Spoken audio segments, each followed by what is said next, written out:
1950 New York times square இரவு நேரம். அந்த கூட்டத்தில் திடீரென ஒரு மனிதன் தோன்றினார். விக்டோரியன் கால உடையுடன், முகத்தில் பயமுடன் அவர் ஓடினார். அப்போது ஒரு கார் மோதியது.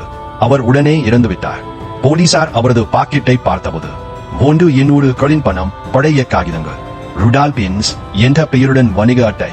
ஆச்சரியம் என்ன, 1876 இல் காணாமல் போன ஒருவரின் பெயரும் இதுதான். அந்த குடும்பத்தின் பதிவுகள் சொன்னது ருடால்ப் இன்ஸ் 1876 இல் வீட்டை விட்டு வெளியே போனதாகவும், ஆனால் அவர் திரும்பியே வரவில்லை என அவங்க குடும்பம் சொன்னாங்க. 1950 இல் இறந்தவரும் அதே தோற்றம், அதே பெயர். இது உண்மையிலேயே கால பயணமா?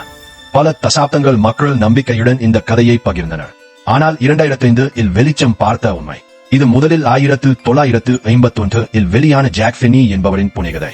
பின்னர் அதை உண்மையான சம்பவம் போல மாற்றி பரப்பினர் என்று கூட சிலர் நம்புகிறார்கள். ருடால்ப் இன்ஸ் உண்மையிலேயே டைம் டிராவல் செய்தார் என்று. ஆனால் உண்மை அது ஒரு ஹோக்ஸ் தான்.